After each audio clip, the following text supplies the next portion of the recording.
Good news, everyone! It's Jake Ciely. And surprise in your cereal box. I'm great! Everybody else sucks!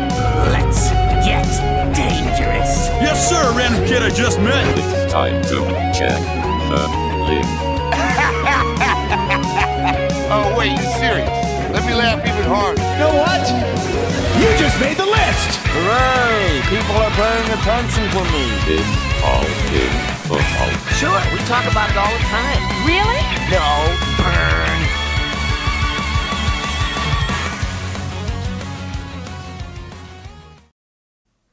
What is up, you ducks? We ended that early, Fox, because my ear was getting blown out by how loud it was today. So hopefully you enjoy that's the StreamYard's fault. Hopefully you enjoy the intro. Fox put that together. We've been doing it for this season. It is week 4-ish. It is waivers time. It was already the 4th week of the season. The 3rd week is in the books mostly. We have 2 Monday Night Football games tonight, and we're going to talk. Yeah, I know. We're going to talk about that. We have that next week too. Don't forget, it's 2 weeks in a row. We have 2 weeks in a row. We have 2 Monday Night Football games. If I can say that all properly. Did you not? That's know this, crazy. Lauren? That's so annoying. Just make it back to back. Don't make them overlap. Like, so irritating. It's so hard to watch both of them at the same time. We had them last week? Yeah, we have them last week and this week. That's 2 weeks in a row. Yeah. So 2 weeks. Just and then it's next irritating. week. Wait, is week 4 or week 5? We got to check. Are we starting London week? Is it London, baby? Are we starting London, baby? We are starting London, baby. Atlanta at Jacksonville to start things off. This is the first of several weeks, so don't forget about that when you're setting. This is way in the future, but don't forget that on Sunday when you're setting your lineups. It is London. It is London time. You know who wants to be in London time? How you like this for a transfer? The Jacksonville Jaguars. We're going to jump straight to concerns, straight to it, because I just saw the text messages from you and Meanie from last night. I was just catching up, getting ready for the show. And Meanie put something in there, and I'm like, wait, let me double check because I'm kind of curious what he was referring to. When he said you can't start him in single quarterback leagues, that being Sam Howell, who we talked about on Sirius XM, or was the part that I noticed. He said, or Trevor Lawrence. Should Trevor Lawrence get some ducks and eggs? I didn't even have him on the list because I'm just like, Trevor Lawrence, he's fringy QB1. But then I looked and I'm like, you know what? They've been quiet.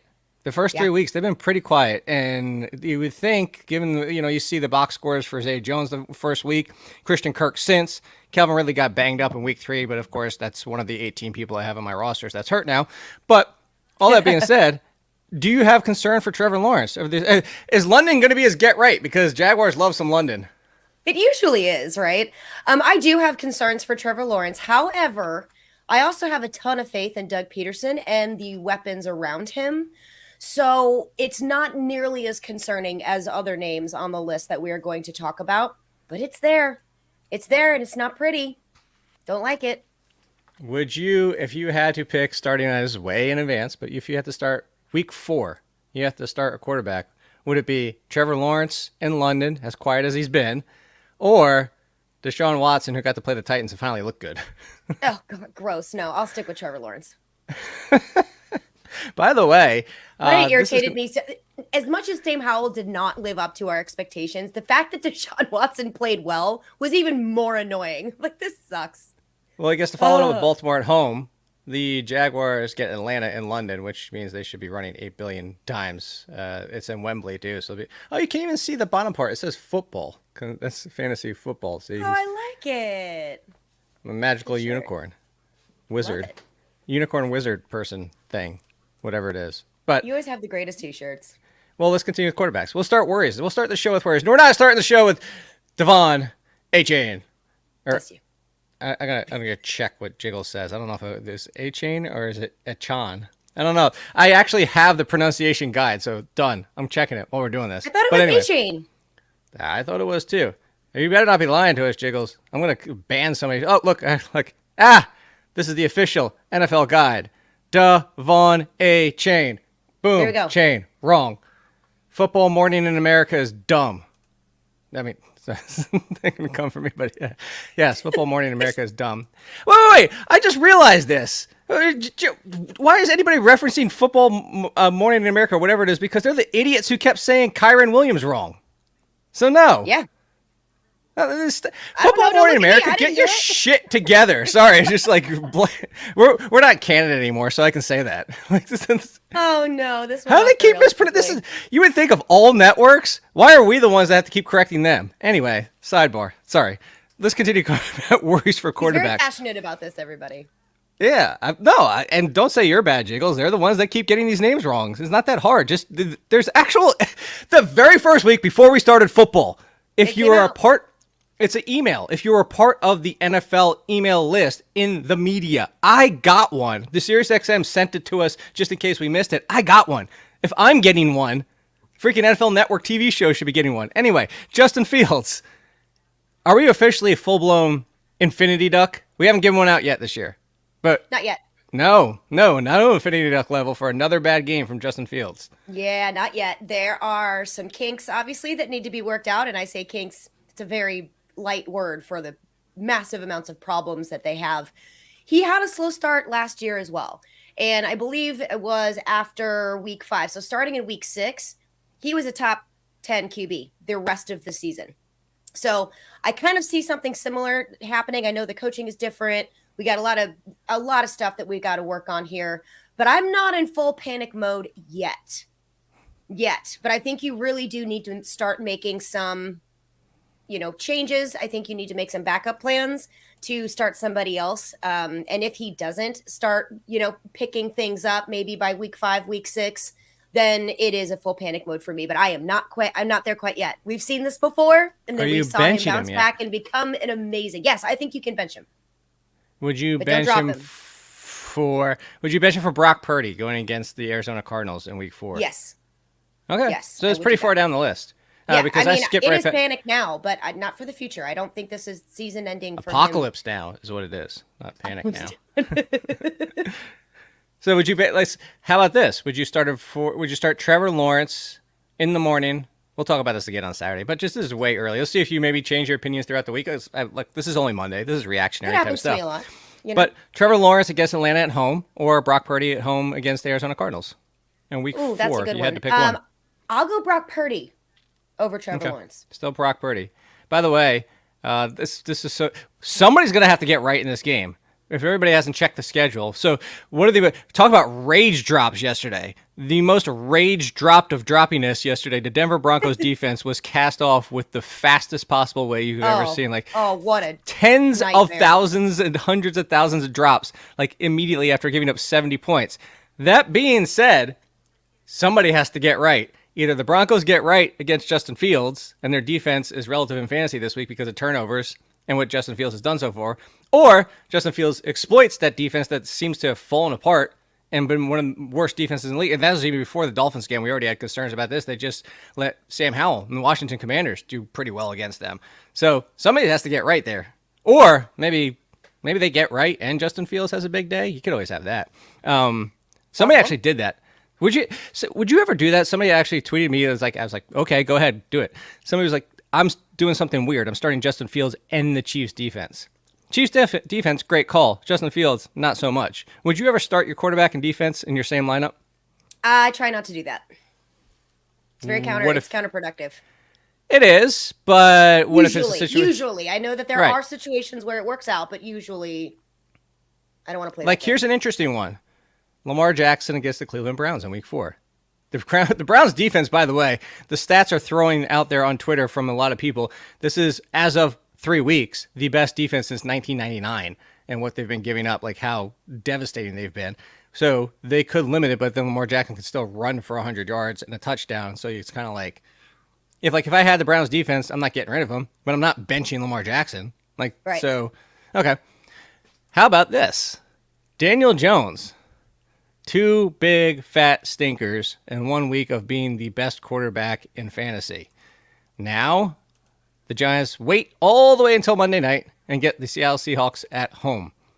Do you bench Daniel Jones? Do you drop Daniel Jones? Do you move on? What are you, Stepmom Lauren, doing with Daniel Jones at a Ducks worry level? I'm at a 4 on the Duck level for Daniel Jones. I'm going to try to move on from him. If you don't feel comfortable dropping him, I get it, because what we can see with his mobility, I'm okay with that. He didn't even run. Me personally, I'm out. I have no problem dropping Daniel Jones. You ready for the quarterbacks in front of him so far this year? Sure, With go for it. this is with being the highest scoring quarterback in week 2, mind you. This is Yes. with that. This is NFL.com. Yeah, this is like the standard default quarterback scoring. Just in front of him is Justin Fields. As bad as Justin Fields has been, he's still almost a point ahead of him. Then Dak Prescott. Okay, fine, whatever. Joshua Dobbs has more fantasy points than Daniel Shockingly Jones. played well. Like, what? Trevor Lawrence, Geno Smith, Deshaun Watson. At number 12, Mac Jones, the other Jones. Mac Jones is at 12. CJ Stroud, a rookie, is at 11. Brock Purdy, and up from there, Jordan Love's all the way at 5. Kirk Cousins is still the number 1 quarterback just in front of Justin Herbert after week 3. Daniel Jones is QB 19. He is 0.7 points per game, or 0.7 points, 0.7 points period, not per game, 0.7 points in front of Anthony Richardson, who didn't play. No, it's bad. It's really bad. That's what I'm saying. I don't have no problem personally dropping Daniel Jones. Just get rid of him. But again, if you don't have those Well, stones, then here, if you don't I've got one feel for like you. it, No, bench him, but drop him. You have to make a call going forward. As of today, we had a giant argument with Meanie about this other quarterback on Saturday. Sam Howell. I'll take Sam Howell. Sam Howell over Daniel Jones. You knew where I was going. Sam Howell over Daniel Jones. Even coming off a 4-interception game. I think that is going to be an anomaly for me. I don't necessarily think that is going to be his norm. So I am going to take Sam Howell over Daniel Jones. I know that may be a little spicy. I don't care. Okay. Worry level. Let's roll on. Running backs. How concerned are you for your boy, Derrick Henry, who on the field less, fewer times, fewer snaps, fewer opportunities, all of a sudden has Derrick Henry hit the wall? Henry. No, I don't think he has. I am at like maybe one duck. We got Derrick Henry likely in the second round. He wasn't coming off the board in the first round, I think, in most leagues. He did drop. I have him as a nice, solid combination of another stud running back in several leagues. So I believe that he may have peaked in high school already, but I still think he's going to be very productive. He's just not going to be the Derrick Henry that we know and love and are used to week to week to week. I think he is going to have those weeks, but if you are relying on Derrick Henry as your single running back, your only stud RB, he's your RB1, you really need to start making plans for shooting for high upside in your other positions that you've got on your roster, because I think the higher upside games are going to be fewer than we're used to, which kind of stinks because you know how much I love Derrick Henry. But I'm not ready. I'm not ready to write him off and say he's done. I just think the game was weird. He was coming off 25 Ryan for Tannehill 80. sucks. Yeah, Well, Ryan we know Tannehill that. sucks. The usage doesn't really bother me that Spears was on the field more than Derrick Henry, because that says to me they want to keep Derrick Henry healthy. Let's run this dude out. We don't have a shot at winning this. That's almost like what they did. And it was like, okay, fine, just keep him healthy. It doesn't hurt. It doesn't really help my fantasy team. You only got 2 points. I got obliterated in I think every single one of my leagues in week 3. And I'm already done. Even though we have 2 more games left, I am done. Like gross done. But hey, at least I won some money on gambling. So, that's all I got. In addition to the reverse Samson, I think Mr. Scamp just gave us one, the French Derrick. Oh gosh, Henri. The French Derrick. That's a new one. The French Derrick. Okay, that's a new one. We need to bring that up. We're gonna have all these football sexual terms for people at the end of the year. I don't know why people listen to us. Hey, honey, would you like to go upstairs for a French Derrick or a reverse Samson? You know, a French Derrick could be like a cool sounding cocktail, though. Although you don't drink, so okay. I see it more as like a cocktail. Okay, I see something more as a concern. Moving on. The Patriots just us. They patricized us. Patriotized? Right now, Ramondre Stevenson comes out of week 3, splitting almost exactly 50-50 with Ezekiel Elliott. Where's your duck concern level for Ramondre Stevenson after seeing this? I actually had a lot of Ducks concerns going into the season once they signed Ezekiel Elliott. I believe we talked about that a few times. As much as Meanie is in love with his Ramondre, I have not been on board as much as he has. This does not surprise me, to be honest. But my worry level is there. We're at a birthing 4th duck. I think we're at a 4 duck right now. So 3.5 or full on? I mean, 4 out of 5 here? Let's I mean, let's not overreact. I'll do this. I won't overreact, and I'll do 3.5. 3 and an egg. 3.5. So for 54% of the touches to Stevenson. It's already cracked. 46. Now, here, I want to give you this. So heading into week 3, because I'm going to pull it up right now on True Media for everybody out there. So heading into week 3, Stevenson has 68% of the touches to 32 for Zeke. And then we hit week 3. I'm lower than you are, mostly because of this. The Patriots, this wouldn't be the first time the Patriots game plan specifically for a matchup. Now, I'm not saying that this matchup necessarily said it's the Jets, let's split it 50-50. But I actually think you could have a potential buy low opportunity if you can now, but you might even get a bigger one come next week because, and yes, the Cardinals upset everybody. Thank you very much. I avoided them a survivor. I'm so happy about that. But the Dallas Cowboys defense is still a defense to be worried about. Yes. I'm saying this to say the Patriots head to Dallas this week. So this could be even a potential, like if maybe, this game might be pretty telling. Maybe in these kind of matchups where it is more balanced, maybe when they turn to the run more in a Dallas type of game, in a Jets type of game, in a weather type of game, they are going to go 50-50. But outside of those weeks, possibly 65-35, which it kind of had been, actually even close to 70-30. Now, again, this is Bears watching in week 4. So as of now, well, okay, and that's why, as of right now, it's on my radar. As of right now, I'm like, okay, this is what we signed up for. This is than like, you are. Yeah, and that's fine. This is coming for, like, I was with Meanie. I had Stevenson as a fringe RB1, so I have a little bit more faith. If somebody's panicking, I would buy low, but I don't know that it'll necessarily get better in week 4 is what I'm warning everybody. So if you buy low, don't think it's boom, better. Falcons. How concerned are you for Bijan Robinson? I think this was a strange game with the Lions. I'm not concerned. We've seen him turn into full-on beast mode. So no, I'm not concerned. I hesitate to even give him a duck at this point. Okay, but I will. It was just for the sake of a down game. He's still getting the passing game work. Algier fell off a little bit more, but this is also the offense can't do much. They're not. Because Desmond Ritter sucks. He doesn't suck. He's not great. He's bottom 5-10 of the league. He's a game manager, but they're not even letting him manage a game. They're just not doing it. They're not fooling anybody. It's the Matt Nagy situation. No. Desmond, before everybody jumps, Desmond Ritter is not Justin Fields.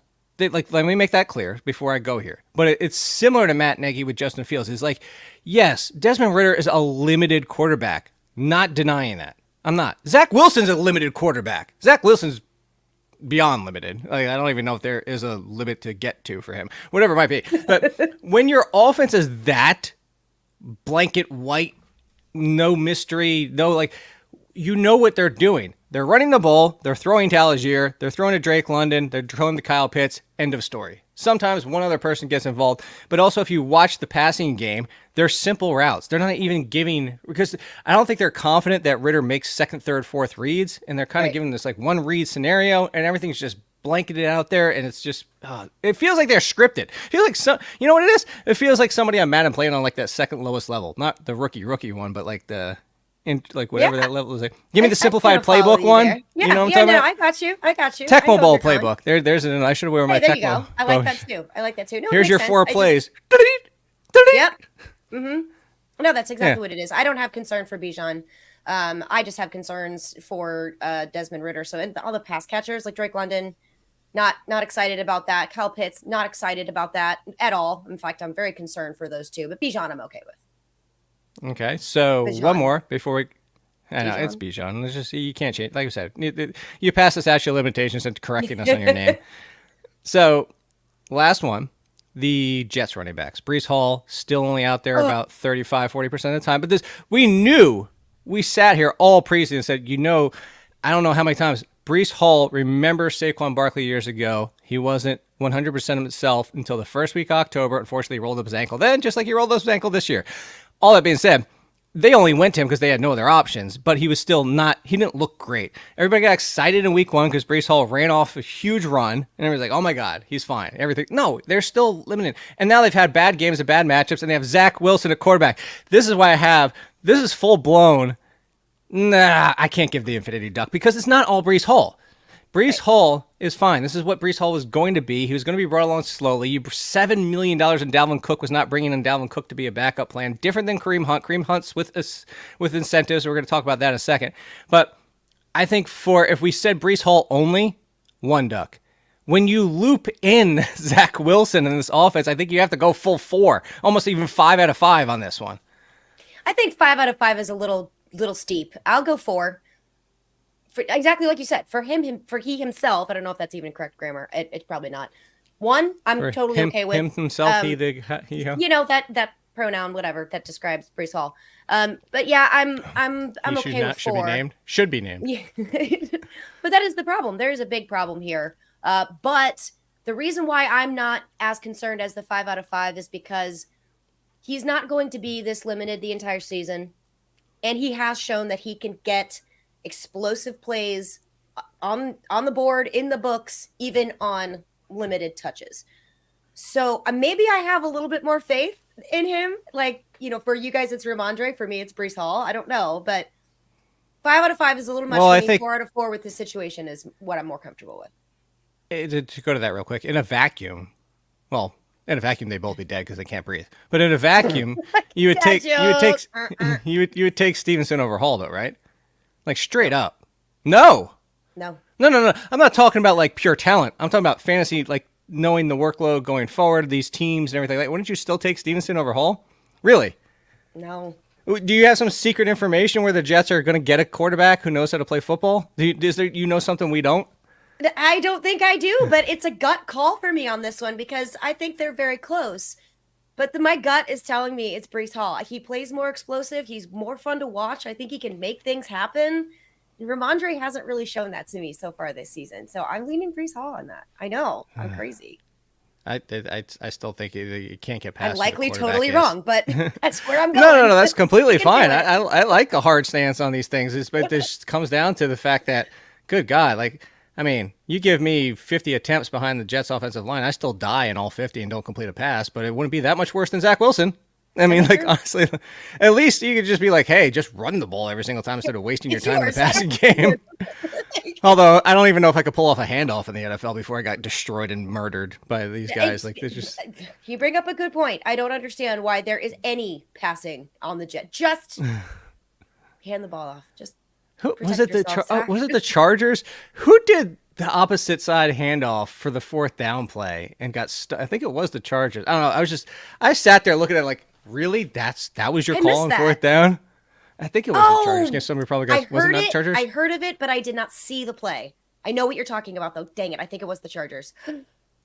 Oh, anyway, let's talk good. Let's talk worried enough. But this is what everybody's on everybody's mind. The Achane, not whatever Football Morning or Peter is saying or whoever else or Peter King or it's Devon Achane.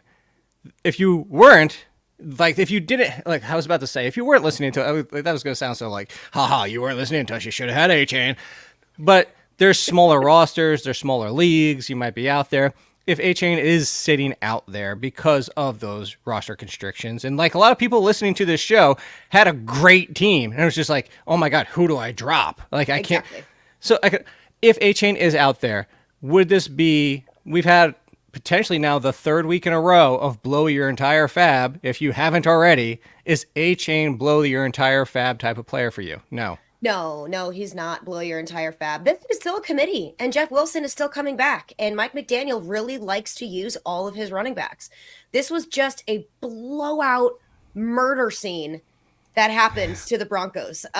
Great for him, and I'm not saying that Achane isn't going to have some RB1 weeks. I just think it's going to be a little bit tough to determine which weeks those are compared to Mostert, Achane, and then Jeff Wilson. I'm not saying he's going to be the RB1, but he's going to be in the mix. He will. That's what happened last year when they traded for him. He was on the field, ready to go, immediately, and he was used. So this is still going to be a committee, and that's why I am afraid of using all of my fab on a player that I'm not even sure is going to be on the field as much or handle the workload as much, because there's 3 dudes here that we're talking about. So no, I don't think you should blow your fab for him. I've actually seen that going around quite a bit. How much fab do I go on Achane? I'm like, all of it. Here's the difference. Want him, that's what you have to do. Well, so I will say be aggressive to a degree because it did aggressive. BANANAS.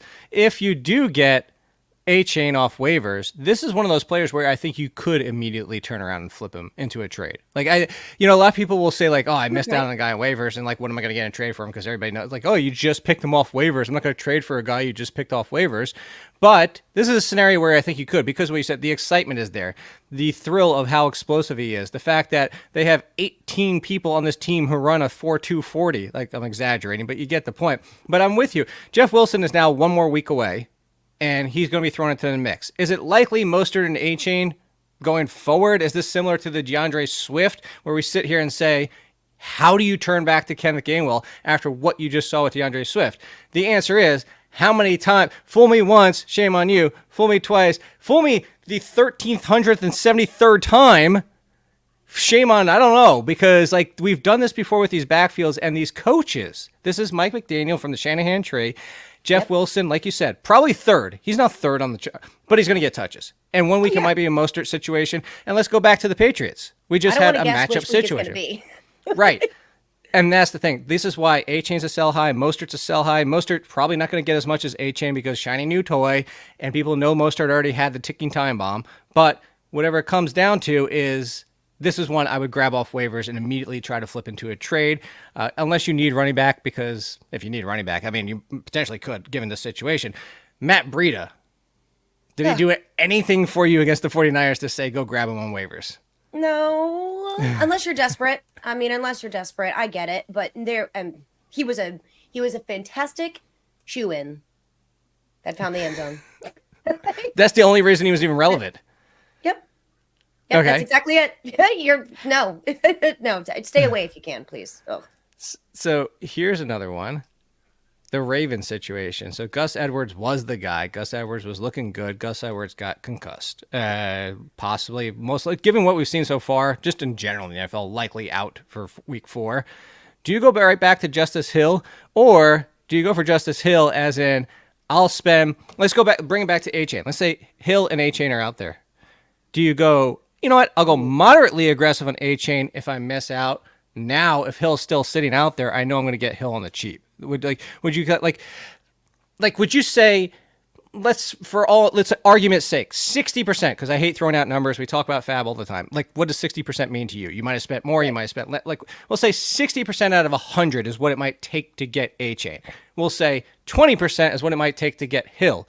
Would you, in this scenario, and as you can see, this is what my thinking would be, throw out 50% on Achane, hope you get him, and if not, throw out 28% on Hill and know that you're going to get him as the backup plan if your more moderate bid on Achane misses. Did you get all that? Did that all make sense?